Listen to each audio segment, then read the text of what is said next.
दोस्तों, इस वीडियो में हम बात करने वाले अपने खेसारी लाल यादव जी से जुड़ी कई सारी अपडेट के बारे में। तो बने रहिए आज की हमारे एक नए वीडियो में। तो चलिए शुरू करते हैं। तो बात करें अपने खेसारी लाल यादव जी की अगर पहली अपडेट की, तो फाइनली अपने खेसारी लाल यादव जी और श्रुति राव का जो गाना शूट हुआ था, जिस गाने का टाइटल होने वाला है हारमोनिया, वैसे इस गाने को गाए अपने खेसारी लाल यादव जी और खुशी कक्कड़ जी।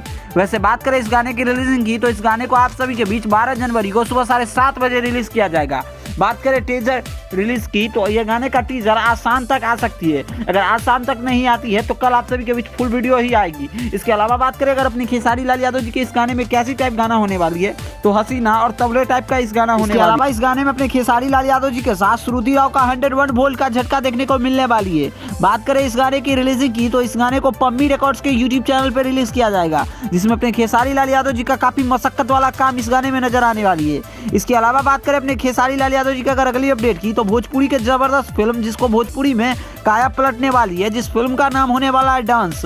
वैसे इस फिल्म का गाना आ चुका है, जिस फिल्म का गाने का टाइटल रखा गया है तोहार दिल हमरे में धड़केला। वैसे ये पूरी तरीके से लगा, पहली बार जब मैंने इस गाने को सुना तो ऑलमोस्ट ये भोजपुरी में टक्कर दे सकती है। और खेसारी लाल यादव जी भोजपुरी का रुतबा और भाव दोनों चेंज करने वाले, तो इस बार पारा ठंडी में गर्मी बढ़ने वाली है। और खेसारी लाल यादव जी का आपसे बैक टू बैक कमबैक गाना देखने को मिलने वाली है। और उसके बाद अगर बात करें इस फिल्म के रिलीजिंग की, तो इस फिल्म का रिलीजिंग डेट अभी कोई भी कंफर्म नहीं हुई है। वेल, पटना के मीना सिनेमा हॉल सब में पोस्टर लग चुका है, तो जब भी रिलीजिंग डेट पूरी तरीके से कंफर्म होती है तो हम आप सभी को जरूर अपडेट करेंगे। बाकी वीडियो पसंद आए तो इस वीडियो को लाइक करिए, चैनल को सब्सक्राइब करिए भोजपुरी दुनिया से जुड़ी हर एक छोटी से छोटी अपडेट पाने के लिए। बाकी धन्यवाद दोस्तों, मिलते हैं आप सभी से जल्द ही नए वीडियो के साथ।